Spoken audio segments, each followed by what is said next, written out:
자, 오늘은 웨스트민스터 신앙고백서 강의 51번째 시간입니다. 제17장 성도의 견인 이제 두 번째 시간인데요. 성도의 견인 지난주에 했던 것들인데 1항, 2항을 한번 같이 읽어보겠습니다. 함께 읽어볼게요. 자, 시작. 하나님께서 그의 사랑하시는 독생자 안에서 받아들이시고 그의 성령으로 유효하게 부르시고 거룩하게 하신 자들은 완전하게 혹은 궁극적으로 은혜의 상태에서 타락할 수 없으며 끝까지 그 안에서 확실하게 보존 견인되어 영원히 구원을 받는다. 2항. 성도의 견인은 신자 자신의 자유의지에 달려있는 것이 아니라 변하지 않는 선택의 작정에 근거하고 있는데 이것은 성부 하나님의 값없이 주시는 영원한 사랑에서 비롯하며 예수 그리스도의 공로와 중보기도의 효력에 의존하며 성령의 내주하심과 성도들 안에 거하는 하나님의 씨앗과 은혜 언약의 본질에 의존한다. 이 모든 것으로부터 구원의 확신과 절대적인 확실성이 생겨난다. 오늘은 이제 2항, 3항을 좀 살펴볼 건데요. 견인교리를 뒷받침하는 여러 가지 논증들, 주로 이제 2항에서 발견되는 논증들입니다. 첫 번째는 성도의 견인은 변하지 않는 선택의 작정을 통해서 보장된다. 그랬습니다. 그러니까, 성도의 견인, 끝까지 참신자는 마지막 구원에 이르기까지 끝까지 보존되고 견인된다라고 하는 거. 보존하시는 분은 하나님이시고 견디고 인내하는 것은 인간이에요. 근데 두 측면에서 하나님이 100% 우리를 이끌어 가실 뿐만 아니라 우리도 그 안에서 100% 우리가 또 견디고 인내하고 따라가는 그런 면이 있습니다. 그래서 제가 견인에 대해서 주로 이야기를 하는 게 그런 거죠. 마라톤 코치와 마라토너의 관계. 그렇죠. 그러니까 하나님께서 마라톤 코치면 우리를 선수로 선택하셔서 조련을 하기 시작하시면 우리는 반드시 올림픽에서 금메달을 딸 정도의 실력으로 반드시 만들어질 수밖에 없다고 그랬죠. 왜? 하나님은 엄청난 코치니까. 하나님은 가장 완벽하신 코치이기 때문에 우리는 금메달을 딸 수밖에 없어요. 그런데 가만히 있으면 됩니까? 안 돼요. 마라톤 선수로서 내가 기량을 계속해서 확보하고 실력을 길러가는 거는 내 발을 움직이고 내가 땀을 흘려서 계속 훈련하지 않으면 안 된다고요. 그것을 계속 채찍질하고 훈련하고 당근도 주고 채찍도 주고 해서 길러내는 분은 하나님이시지만 그러나 그 선수가 되기 위해서 땀을 직접 흘리고 내가 직접 뛰는 것은 내가 해야 되는 일이라고. 이 두 하나님과 내가 합쳐져서 같이 이 마지막 올림픽에 금메달을 딸 수 있는 그런 상태가 되어가는 것. 그것이 우리의 구원과 똑같다. 그리고 그것이 결국 견인이다. 하나님의 입장에서는 끝까지 보존하고 이끌어 가시는 거고 우리의 입장에서는 끝까지 견디고 하나님 훈련을 따라가는 것. 그런 거니까. 그런데 이 성도의 견인은요. 사실은 이것이 확실하다라고 하는 것은 어디에 달려있냐면 우리에 달려있는 게 아니라 하나님께 달려있는 거예요. 만약에 하나님이 우리를 선택하셔서 우리를 마라톤 선수로 삼지 않으셨다면 하나님의 코치가 아니라면 우리가 절대로 올림픽에서 금메달을 딸 수가 없죠. 근데 하나님이 엄청난 코치시니까 완벽하신 코치시니까 누구를 선택하더라도 반드시 금메달을 딸 수 있게 되는 확신을 우리가 가질 수 있어요. 그게 나한테 달려있는 게 아니라 그 선택하신 분이 하나님이니까 우리를 선택하신 분이 하나님이니까 확신할 수 있다는 거예요. 그래서 성도의 견인은 변하지 않는 선택의 작정을 통해서 보장되는 거예요. 선택하신 분이 하나님이시기 때문에 보장이 되는 거라고. 그 이야기입니다. 그래서 한정된 숫자의 사람들만 하나님의 주권적인 은혜를 통해서 창세 전에 영광에 이르도록 선택되었다는 것은 성경 여러 곳에서 분명하게 증언되는 진리라. 그래서 하나님은 선택하신 백성에게 구원과 영생을 주기로 작정하셨기 때문에 그 작정을 하나님 하시면 반드시 이루어지는 거죠. 그죠? 하나님이 있으라 하면 있게 되는 것이 창조잖아요. 근데 그 창조는 태초에 하나님이 작정을 하시는 것을 그대로 현실에서 그대로 이루어놓은 거예요. 하나님 작정하시면 반드시 이루어지게 되어 있어요. 그런데 우리에게 하나님 선택하신 백성에게 구원과 영생을 주기로 작정하셨기 때문에 그것이 결코 실패로 돌아갈 수 없다는 것입니다. 그래서 그들이 그런 축복을 누리기에 합당한 조건을 갖추는 데 필요한 모든 일을 행하시고 온갖 유혹에 대해서 그를 보존해 구원을 이루시게 하시기로 결심하셨다.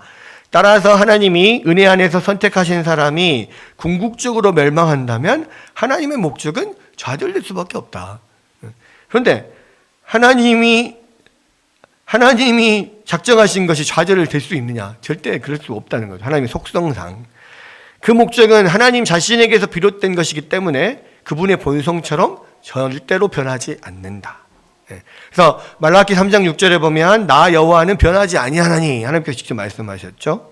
또 이사야 46장 10절에 보면 나의 뜻이 설 것이니 내가 나의 모든 기뻐하는 것을 이루리라. 하나님께서 작정하신 것이 이루어지지 않을 수 없어요. 영혼 가운데 하나님이 선택하셨다면 우리가 하나님 선택받은 백성이라면 반드시 그 하나님의 목적이 이루어진다. 그래서 우리 안에 하나님의 구원과 영생이 반드시 이루어진다. 이것이 견인의 근거다라는 겁니다. 이게 이제 첫 번째 그 하나님의 영원하신 선택은 그러니까 성부께서 우리의 어떤 견인을 보장하는 거예요. 두 번째 성도의 견인은 그리스도의 고난과 죽음의 공로에 의해서 보장된다. 성부 하나님에게서 우리의 견인이 보장되기도 하고 또 성부이신 예수님, 성자이신 예수님에 의해서도 우리의 구원과 영생이 확실히 보장이 된다는 거예요. 왜냐? 그리스도께서는 교회를 자기 피로 값주고 사셨다. 그렇죠? 그분은 자기의 백성을 모두 감당하셨고 그분은 그들의 보증인으로서 친히 나무에 달려서 그 몸으로 우리 모든 죄를 담당하셨다. 그분이 그들이 받아 마땅한 저주를 온전히 다 감당하셨다. 이 보증인은 예수님이 우리의 보증인인데 이 보증인은 자신이 보증하는 사람을 대신해서 모든 일을 치르는 거예요. 그러니까 지금 이게 예수님이 우리의 보증하는 분으로서 우리를 모든 것 다시 대신하셨기 때문에 보증을 받는 우리는 보증인이 자신의 이름을 행한 모든 혜택을 받아 누리게 되어 있는 거죠. 그래서 보증인이 빚을 대신 갚아주었다면 채권자는 더 이상 그에게 의무를 변제하지 않아도 되는 거예요. 채무 변제를 요구할 수 없게 되는 겁니다. 그렇기 때문에 예수님은 이 새 언약을 신자들에게 결코 취소될 수 없는 온전한 용서를 약속을 하셨다는 거예요.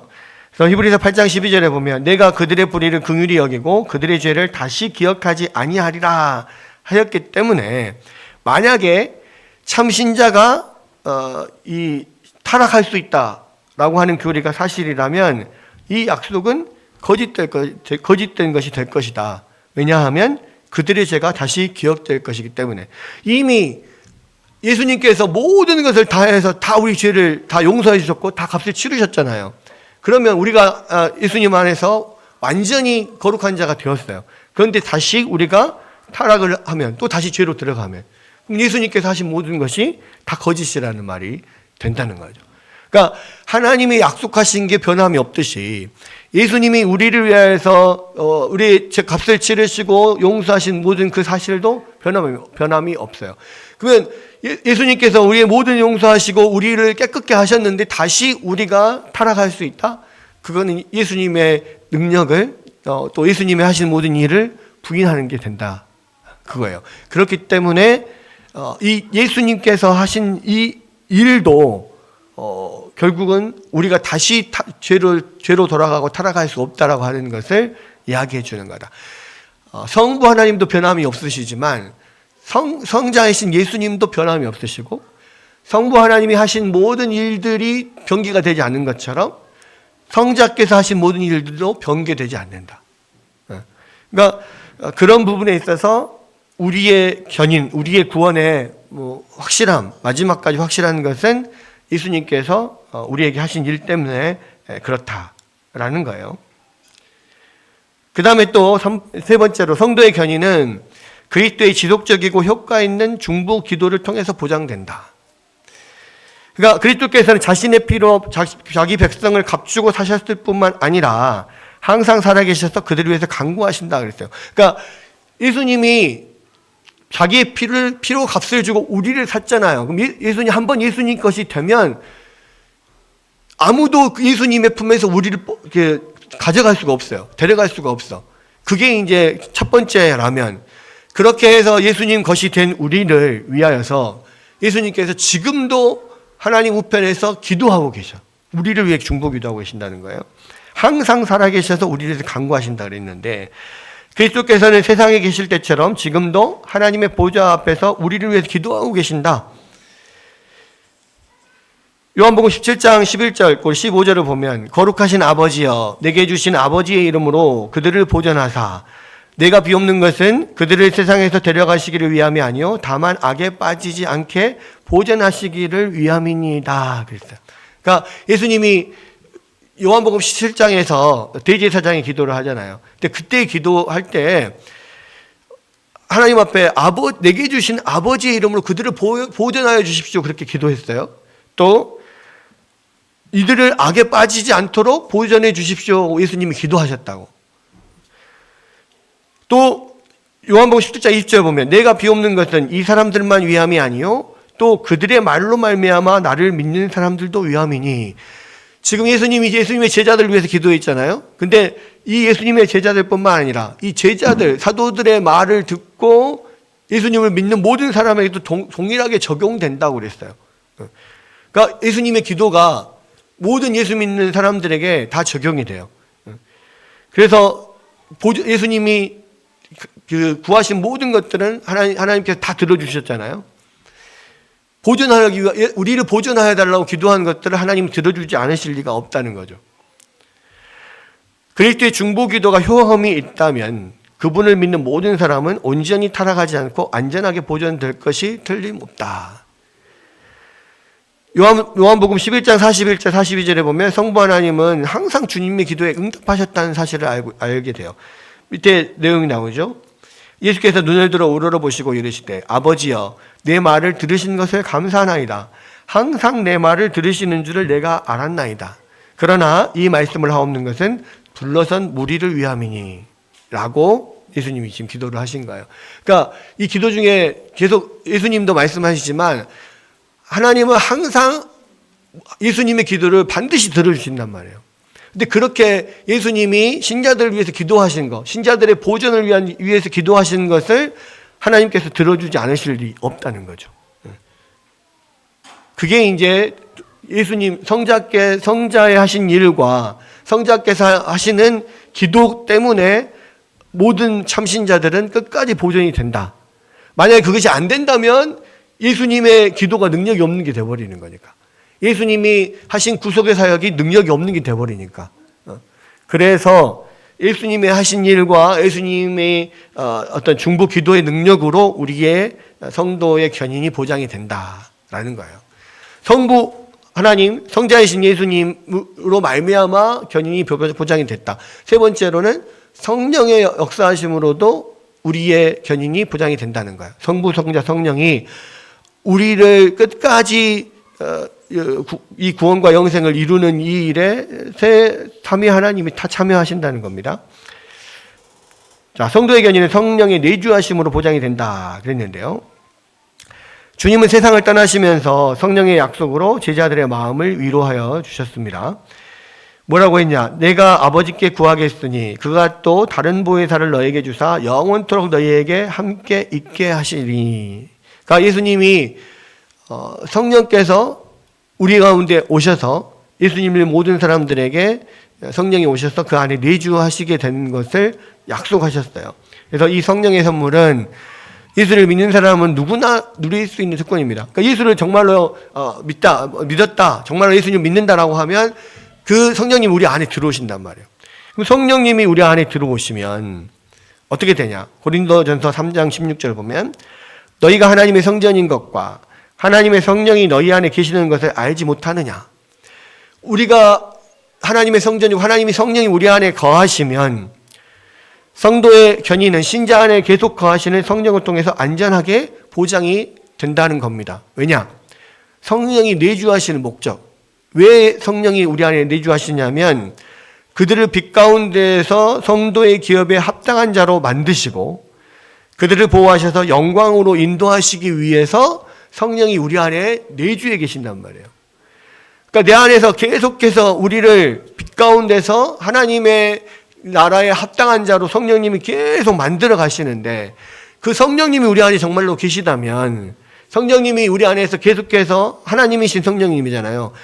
하나님이신 성령님이 내 안에서 계속 우리를 거룩하게 역사하고 계신다면 과연 그런 사람이 범죄하여서 아예 하나님을 떠나는 그런 일이 있을 수 있겠느냐. 그 성령이 우리 안에 계시는 성령의 능력을 우리가 모독하는 것밖에 안 되는 거죠. 성령님도 하나님이시잖아요. 하나님이 하나님의 일을 실패하신다? 있을 수가 없는 일이죠. 그렇기 때문에 성부, 성자, 성령, 삼위 하나님의 모든 모든 권위와 능력으로 말미암아 우리의 구원은 절대로 취소될 수 없고 우리가 정말로 참된 하나님의 선택받은 신자라면 중간에 타락해서 다시 세상으로 돌아가거나 다시 죄악 가운데 빠지거나 이렇게 될 수 없다라고 하는 거예요. 그런데 가끔 가다가 열심히 신앙생활 잘 하다가 예수님을 떠나서 세상으로 나가서 전혀 돌아오지 않는 그런 사람도 있잖아요. 그런 사람은 우리가 어떻게 봐야 되느냐. 항상 그게 문제죠. 둘 중 하나입니다. 하나는 이 사람이 참신자이거나 참신자가 아니거나예요. 그러니까 이 사람이 정말 참신자, 하나님이 선택받은 백성이라면 그렇게 방황하는 모든 세월들이 있을지라도 반드시 다시 돌아올 거라는 거죠. 하나님 은혜 가운데서 반드시 돌아올 거라는 확신을 우리가 갖고 그 사람을 위해서 기도할 수 있죠. 그러나 이 사람이 정말 선택받지 않은 참신자가 아닐 수 있어요. 그러면 원래 참신자가 아니었는데 처음에 참신자였던 것처럼 보였던 것은 가짜 믿음이었던 거죠. 유사 믿음. almost Christian이라고 하는 유사 믿음. 그러니까 어떤 경우에는 참신자가 아닌데 그냥 신자처럼 보이는 그런 사람들도 있거든요. 왜? 예수님께서 비유로 말씀하셨잖아요. 하나님의 나라에 교회 안에는 알곡도 있고 쭉정이도 있다고. 근데 이게 진짜 곡식일 수도 있는데 진짜 곡식이 아닌 그냥 피일 수도 있어요. 열매를 맺지 않고 원래 열매를 맺을 수 없는, 피는 원래 열매를 맺을 수 없잖아요. 근데 겉으로 보기에는 자랄 때는 똑같이 그냥 똑같은 벼처럼 보여요. 똑같은 곡식처럼 보여요. 근데 나중에 열매 맺을 때가 되어서야 비로소 얘는 피구나 알 수 있는 거죠. 근데 예수님께서 그랬잖아요. 중간에는 혹시나 다른 알곡들이 이렇게 피해를 받을 수도 있으니까 피를 안 뽑고 놔뒀다가 나중에 이거를 곡식을 거둘 때 피를 뽑아서 버리고 알곡들은 곳간에 드리고 이렇게 한다. 그렇게 말씀을 하셨거든요. 그러니까 교회 안에는 그러한 참신자처럼 보이는데 참신자가 아닌 사람도 분명히 있을 수 있다는 거예요. 그래서 이제 그렇게 해서 교회를 지금 떠나 있는 사람들은 둘 중에 하나예요. 참신자이거나 참신자가 아니거나. 그런데 우리는 그들이 정말로 하나님 선택받은 참신자인지 아닌지를 모르잖아요. 우리는 그냥 어쨌든 그들이 다시 돌아올 수 있도록 하나님 은혜를 주시라고 그들을 위해서 기도할 수밖에 없는 거예요. 왜? 내가 판단하는 몫은 아니잖아. 우리가 하나님이 아니니까요. 자, 그런 면입니다. 그런 면들 정말 그래도 지금은 방황할지라도 하나님이 선택받은 백성이어서 언젠가는 돌아올 것이다 생각하고 우리가 열심히 기도하고 간구해야 되는 것이지, 반대로 쟤는 참신자가 아니었나 봐 그렇게 해버리고 그냥 그들을 우리 마음속에서 버려버리고 그렇게 해버리면 그것은 우리가 할 수 있는 어떤 최선은 아니다. 자, 그렇게 생각할 수가 있습니다. 재미있는 것은 자, 이 부분에 대해서 견인에 대해서 이제 이런저런 중학교에 있을 때 제가 강의를 했었는데 성경대학 때 그런 강의를 했어요. 근데 이제 그때 이제 강의가 끝나고 한 집사님이 그때 당시에 자기 아내가 열심히 신앙생활을 하다가 요즘에는 완전히 마음을 딴 데다 두고 거의 신앙생활도 잘 안 하고 떠나 있다. 네, 그런 경우는 어떻게 되느냐, 이제 막 그런 이야기를 하더라고요. 근데 그랬을 때 이제 그 이야기를 했죠. 참 신자일 수도 있고 아닐 수도 있다. 그런데 우리가 할 수 있는 것은 그렇다고 해서 뭐 아닌가비도 하고 그냥 놔줄 수는 없지 않냐. 우리 가족인데 최선을 다해서 돌아오도록 기도를 하나님 앞에 하는 수밖에 없다. 그래서 이제 알겠다 하고 이제 막 기도를 했어요. 이제 그때 당시는 그렇게 많이 방황을 했는데 시간이 지나면서 이분이 이제 돌아오신 거예요. 그리고 또 더 열심히 또 이렇게 하나님 앞에 또 헌신하고 막 이런 것들을 이제 볼 수가 있었어요. 근데 그 기간이 참 짧으면 좋은데 또 기간이 또 안 짧을 수도 있거든요. 그러니까 우리 안에 그 기간이 길어지면 길어질수록 우리 안에는 정말 조급함과 타는 마음도 있고 애타는 마음이 있고 막 그러잖아요. 어쨌든 그 부분도 우리는 인내함이 필요한 것 같아요. 어쨌든 우리 가족이니까. 가족이 아니라면 뭐 그럴 수 있게 뭐 그런 값도 할 수 있어요. 근데 가족은 버릴 수 없잖아요, 내 마음에서. 어떻게든 하나님이 저희 영혼을 구해달라고 우리는 정말 열심히 기도해야 되는 겁니다. 기도할 수밖에 없어요. 그리고 오늘 뭐 그 노아 이야기도 했던 것처럼 노아는 100년 동안 방주를 짓고 하나님의 심판을 기다리고 그 말씀을 전하고 의를 전파하고 뭐 이렇게 했었잖아요. 우리가 그만큼 오랫동안 인내하고 기도해야 되는 것은 아니니까. 진짜 가족들을 위해서는 진짜 오랜 기도가 필요한 것 같아요. 근데 분명한 거는 또 그렇게 기도하잖아요. 그럼 진짜 언젠간 돌아오더라고. 분명히 돌아와요. 그래서 그것을 놓고 지금 한동안 하나님을 떠나 있는 것 같은 가족들이 있습니까? 포기하지 말고 기도해야 돼요. 포기하지 않으면 하나님의 때가 이르면 반드시 열매를 맺을 거다. 분명히 하나님 예수님께서 말씀하셨잖아요. 그 말씀 믿으면서 우리가 이렇게 기도하면 좋겠습니다. 성도의 견인은 신자 안에 계속 거하시는 성령을 통해서 안전하게 보장이 된다. 또 내주하신 목적이 우리를 영광으로 인도하기 위함이다. 자, 그들은 성령을 통해서 구원의 날까지 인치심을 받았고 성령은 그들이 장차 받게 될 기업의 보증이 되신다. 그렇죠. 그래서 성령을 받았는데도 은혜의 상태로부터 완전히 궁극적으로 벗어나서 하늘의 기업을 얻지 못한다면 그것은 정말로 충격적인 일이 아닐 수 없다. 왜? 성령의 능력이 불확실하다. 또 성령의 능력을 우리가 의심하는 그런 게 돼버리는 거니까. 네. 그래서 성령님이 불확실하고 신뢰할 수 없는 보증이라는 뜻이기 때문에 성령님은 하나님이시기 때문에 반드시 확실한 보증으로 우리 가운데 오신 거예요. 그러니까 성령님 우리 안에 오셨다는 것 자체는 우리가 하나님 앞에 선택된 백성이라는 거죠. 그런 면에 있어서 우리가 성령께서 우리의 구원을 확실히 보장한다라는 것이 지금 성도의 견인에 관한 이야기입니다. 그래서 성부, 성자, 성령 삼위 하나님이 함께 우리의 구원을 보장하시고 우리를 이끄신다라는 거예요. 그 다음에 성도의 견인은 은혜 언약의 변하지 않는 속성에 의해서 보장된다 그랬습니다. 은혜 언약은 우리의 복종이 아니라 하나님의 은혜에 근거하기 때문에 만사에 구비하고 경고할 수밖에 없다 그랬어요. 그러니까 은혜 언약이라는 게 뭐냐면 우리가 아담에게 주신 행위 언약이 있고 아담이 행위 언약을 지키는데 실패한 이후에 사실은 우리가 하나님의 처음 언약하신 대로 멸망받아 마땅한 건 사람들인데 다시 구원의 기회를 주잖아요.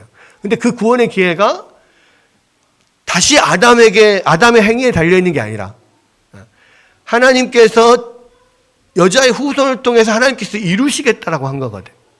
그러니까 우리의 어떤 행동과 상관없이 하나님이 약속을 하셨고 하나님의 그 약속을 이루시겠다고 하는 게 은혜 언약이에요. 그래서 그 은혜 언약은 우리에게 달려있는 게 아니라 하나님의 은혜에 근거하기 때문에 이것은 실패가 있을 수 없다라고 하는 겁니다. 그래서 우리가 구원받은, 우리가 하나님의 부르심을 받은 것이 은혜 언약 안에서 부르심을 받은 거기 때문에 그렇다. 은혜 언약의 변하지 않는 속성에 의해서 보장된다는 게 그런 겁니다.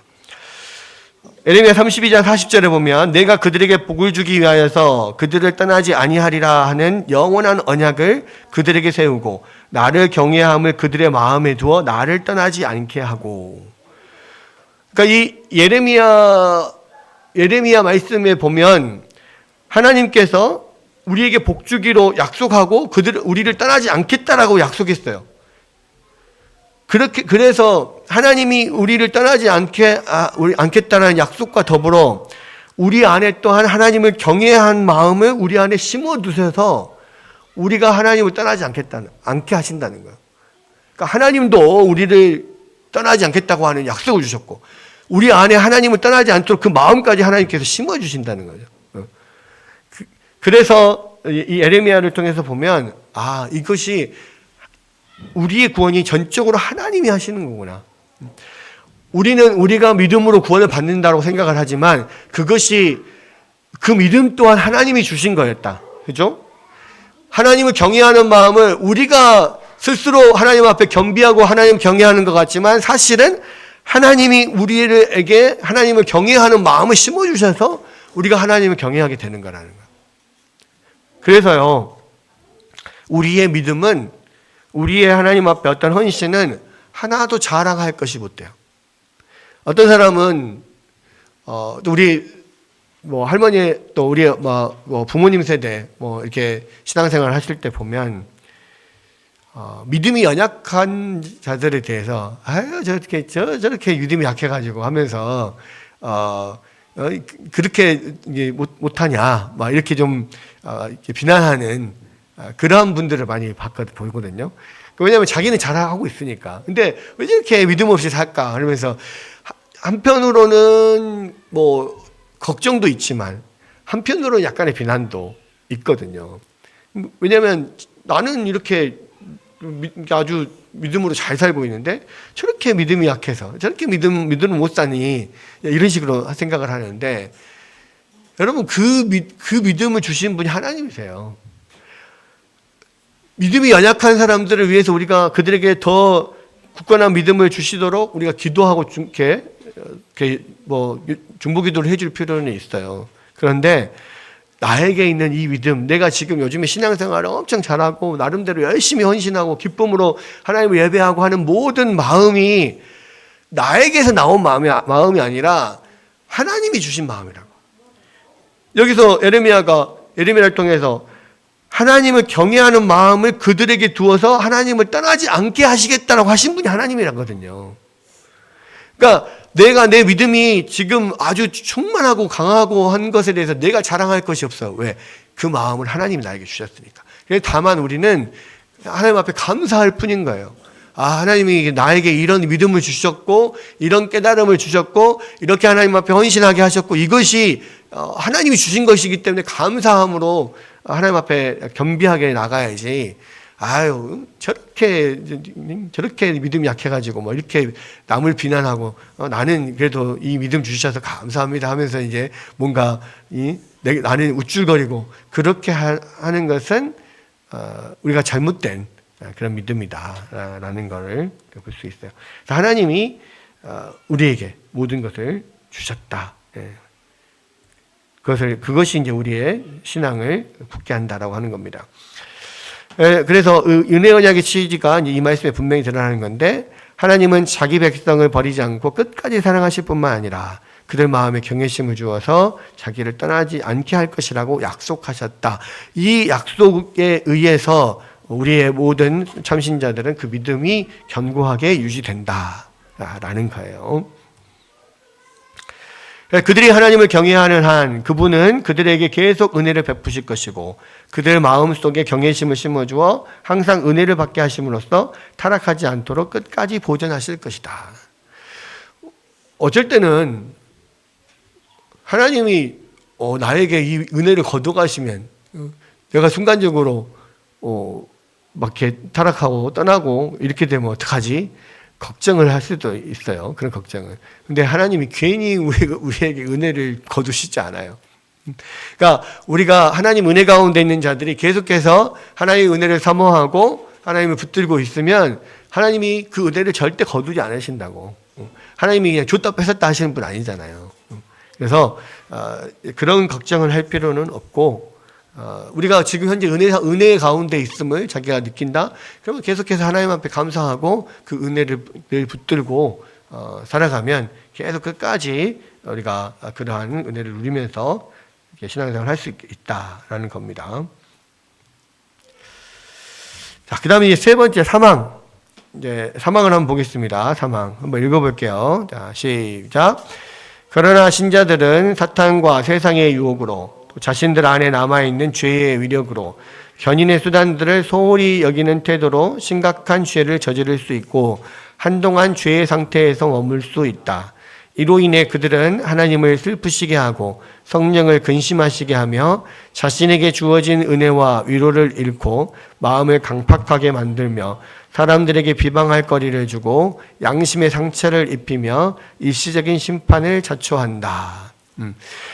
그러니까 신자들이 참된 신자라고 할지라도 한 번도 안 넘어지고 끝까지 그냥 계속해서 하나님의 은혜 가운데서 신앙생활 잘하고 이렇게 끝까지 가면 참 좋겠지만 때로는 여러 가지 사단의 유혹이나 또 자기 남아있는 죄로 인해서나 여러 가지 또 견인의 수단들을 말씀과 기도를 소홀히 하는 그러한 가운데서 죄에 빠지고 넘어질 수 있다는 거죠. 그래서 한동안은 그런 죄의 상태에 머물 수 있어요. 그걸로 인해서 하나님을 슬프시게 하고 성령에 근심하게 하고 또 어떤 은혜와 위로도 잃고 또 사람들에게 상처도 주고 뭐 여러 가지 또 일시적인 나름대로 뭐 심판 거기에 대한 벌도 받고 뭐 이렇게 할 수 있단 말이에요. 그러나 참 신자들은 그러한 가운데 빠지더라도 그건 일시적인 것이고 또 하나님께서 은혜를 주셔서 다시 회개하게 하시거나 여러 가지 방법으로 다시 하나님께서 돌아오게 하신다는 거죠. 분명한 것은요, 우리가 죄에 빠졌을 때 하나님께 돌아올 수 있는 유일한 방법이 뭘까요? 우리가 죄악 가운데 빠졌을 때 하나님께 돌아올 수 있는 유일한 방법? 회개하는 거예요, 회개하는 거. 그래서, 계속해서 그런 유혹에 빠져 있는 사람들 또는 그랬던 시험에 넘어져서 죄악 가운데 있는 사람들 또 하나님을 떠나 있는 사람들에게 필요한 것은요, 회개하라. 천국에 가까웠느니라. 회개의 메시지예요. 그래야만. 그러니까 회개가 아니면 하나님께로 돌아올 수 없습니다. 회개하는 마음을 하나님께서 주셔야만 그 사람이 돌아오게 되는 거거든요. 그러니까 많은 신앙생활을 하다가 하나님을 떠나 있었던 많은 사람들이 결국 다시 돌아와서 더 큰 믿음으로 하나님을 붙잡는 그런 사람들 되게 많이 봤잖아요, 우리가. 근데 그 사람들이 백이면 백 다 어떠한 상황과 환경 가운데서 하나님의 어떤 그런 징계 가운데서 다시 하나님께 돌아가야겠다. 하나님 앞에 회개하고 돌아오는 사람들이 거의 다 대부분이죠. 그러니까 회개 과정이 없이는 사실 돌아올 수 없어요. 그런 면에서 우리가 지금 그렇게 죄에 빠져 있고 하나님을 떠나 있는 사람들을 위하여서 할 수 있는 건 하나님이 그들에게 긍휼을 베푸시도록 기도하고 또 그들이 하나님 앞에 어떤 계기를 통해서 회개할 수 있도록 우리가 기도해야 돼요. 그들을 위해서. 또 우리가 때로는 그렇게 이런 중간에 뭐 죄에 넘어지거나 쓰러졌을 때 그때 우리가 다시 한번 하나님 앞에 돌아오려고 하면 하나님 앞에 회개함이 나올 수밖에 없는 거예요. 금연이 필요합니다. 그래서 이게 하나님 앞에 회개할 수 있다는 거, 회개하는 마음을 주신다고 하는 것은 굉장히 큰 은혜예요. 마음이 강팍해지잖아요. 회개가 안 돼. 우리 안에 마음이 정말 노골노골하게 이게 이 마음이 부드러운 마음, 강팍한 마음이 돌 같은 마음이 아니라 살 같은 마음, 성경에서 말하는 그런 살 같은 마음이 되어야만 이게 완전히 그냥 부들부들 그런 마음이 되어야만 하나님 앞에 회개하고 나올 수 있거든요. 그러니까 우리가 늘 우리에게 돌 같은 마음 우리의 돌 같은 마음을 걷어가시고 정말 살 같은 마음, 그 아주 예민한 민감한 그런 마음을 하나님 나에게 주십시오. 늘 기도해야 돼요. 그러니까 우리에게 있어서 가장 큰 복은요, 그런 죄에 민감한 마음인 것 같아요. 정말 내가 하나님 앞에서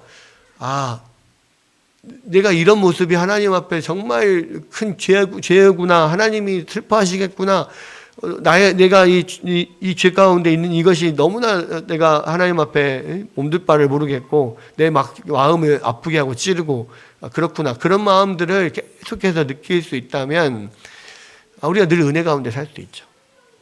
그런데 늘 우리가 죄 가운데 넘어질 때는 늘 우리 안에 그런 양심이 무뎌져요. 양심이 무뎌지면서 그게 하나님 앞에서 죄를 짓는 것에 더 과감해지게 되거든요. 그래서 늘 우리 하나님 앞에서 죄에 민감한 마음을 주십시오, 이렇게 기도하는 것이 필요합니다. 자, 성도의 견인교리는 성화를 방해하는 것으로 때로 오해를 받습니다. 왜냐하면 견인교리를 대부분 우리는 가만히 있는데 하나님이 끌어다가 마지막 구원의 완성까지 이르게 하는 걸로 오인을 하니까. 근데 그게 아니라고요. 하나님이 우리를 100% 끌어가시지만 그러나 그 금메달을 따기 위해서는 내가 땀 흘리고 내가 힘 흘려서 그 하나님의 훈련에 따라가야만 그렇게 되는 거라고. 하나님이 우리를 선택하셨으면 반드시 금메달을 땁니다. 반드시 구원받습니다. 그러나 그 구원받는 거기까지 도달하기 위해서는 내가 땀 흘리고 내가 죄와 싸우고 내가 그 하나님의 은혜를 구하면서 하나님의 인도하심 따라서 그 길을 걸어가야 된단 말이에요. 그래서 우리의 신앙생활은 저번에도 말한 것처럼 구원 절차 타고 가는 게 아니라고. 가만히 있으면 거기 천국까지 우리를 실어다 주는 게 아니라고. 내가 내 발로 달려가는 거지. 그래서 천국은 구원 열차를 타고 가는 게 아니라 내 발로 이 험한 산을 넘어서 그 철로 역정을 다 걸어가서 마지막 이 구원의 길, 마지막 천국으로 들어가는 것이다. 그것을 절대로 오해해서는 안 된다. 이 산 넘고 물 건너 바다 건너서 험한 산길을 걸어서 마지막 이 천국에 골인하는 것을 성화라고 하거든요. 그래서 성화는 견인의 인간적인 모습, 그러니까 견인 가운데서 성화는 우리 편에서 경험하고 이렇게 느끼는 것, 이것이 성화예요. 근데 이 성화가 없이는 견인이 이루어지지 않아. 또 우리를 그렇게 해서 이끌어 가시는 분이 하나님이시고 우리를 성화시키는 분이 하나님이셔요. 그런 부분들을 우리가 꼭 기억해야 됩니다.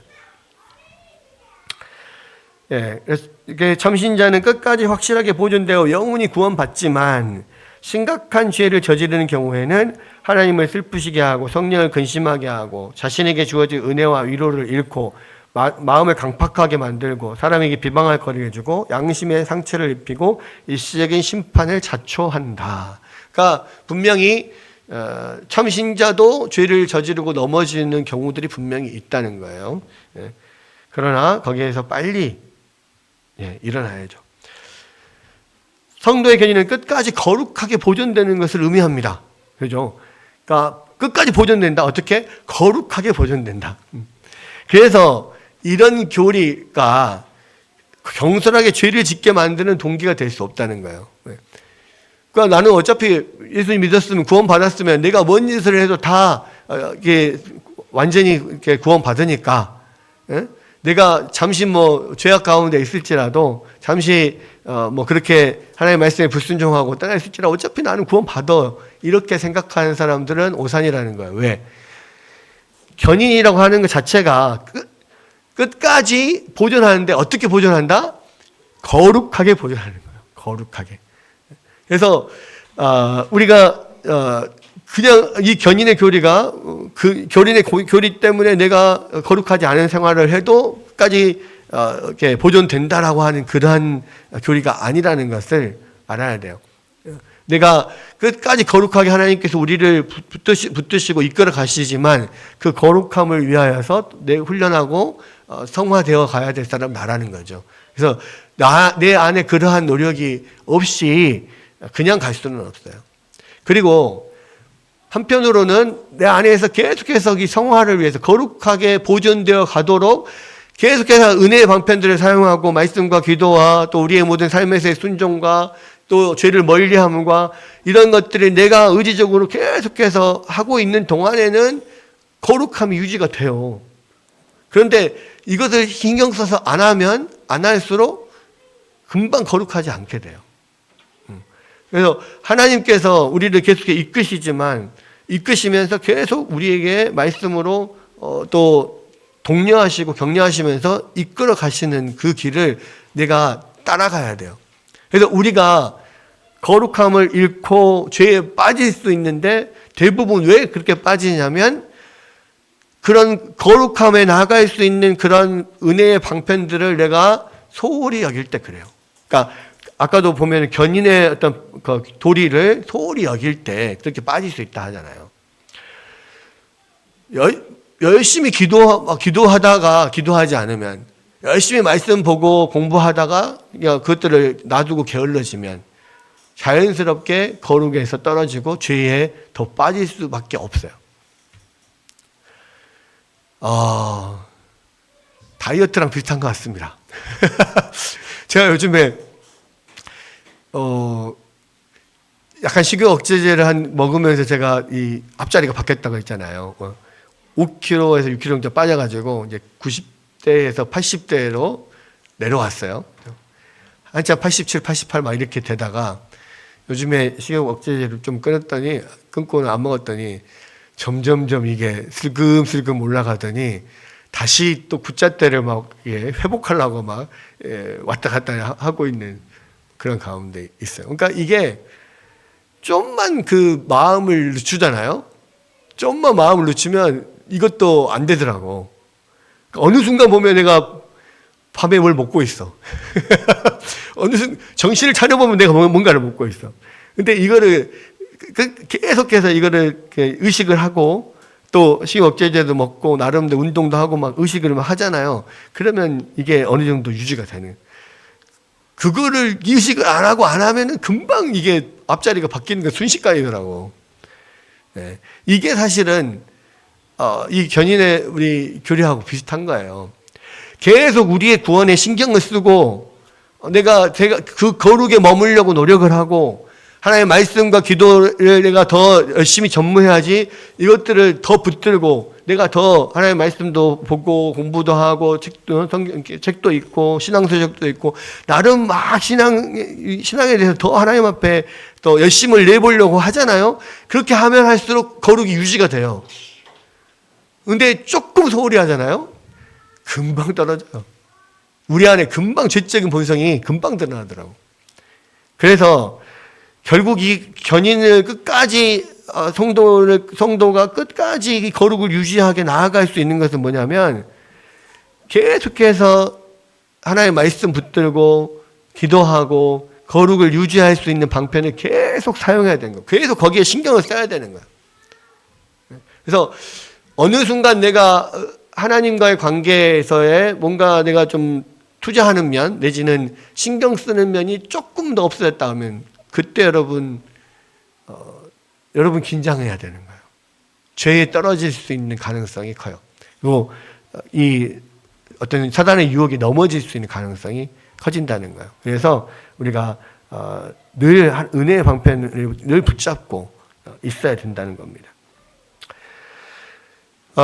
신자는 자기 자신을 하나님의 사랑에서 끊을 수 있는 것은 아무것도 없다는 확신이 강해질수록 그분의 사랑이 자신의 마음속에서 더욱 풍성하게 흘러넘치는 것을 느끼고 하나님을 영화롭게 하는 삶을 살기 위해 더더욱 열심을 낼 것이다. 그러니까 계속해서 이러한 마음을 붙잡고 있는 것, 계속 신경을 쓰는 것. 그럴 때 이 몸무게를 유지하는 것처럼 우리의 거룩한 또 신앙도 유지할 수 있어요. 그래서 우리가 이거를 우리의 우리의 자신의 어떤 신앙에 또 우리의 삶의 구원에 예수님을 닮아가는 것에 우리가 늘 관심을 집중하고 신경을 쓰고 있어야 돼요. 끝났습니다. 네, 끝났습니다. 네네. 네, 그래서 이 성도의 견인은 이제 오늘까지 해서 2시간을 해서 이제 마쳤는데, 중요한 거는, 하나님께서 우리를 선택하셨고, 우리를, 구원하시기 위해서 예수 그리스도께서 우리를 위해 핏값을 주셨고, 우리를 위해서 중보기도 하시고, 성령이 우리 안에 내주하시고, 성삼위 하나님이 우리와 함께 하셔서 우리를 이끌어 가시기 때문에 결국은 참신자들은 절대로 그 구원에서 떨어질 수 없다. 그러나, 그렇게 우리가 은혜 방편들을 소홀히 여기거나, 계속해서 우리의 구원에 신경 쓰지 않고, 하나님에 대해서 관심을 조금이라도 우리가 늦추면 우리가 쉽게 죄에 빠지는 경우들이 많다. 그럴 때라도 우리가 늘 정신을 차려야 되고 하나님 앞에 회개하며 다시 주님의 말씀을 붙들고 나가면 다시 우리를 하나님께서 붙들어 주시고 이끌어 주신다라고 하는 것을 우리가 분명히 기억해야 되고, 또 이것이 결국은 우리가 흔들리고 넘어져도 우리와 함께 하시는 하나님이 우리 이끌어 가신다는 믿음을 가지고 끝까지 나아가면 더욱더 주의 은혜 가운데서 우리가 구원의 길을 갈 수 있다라고 하는 겁니다.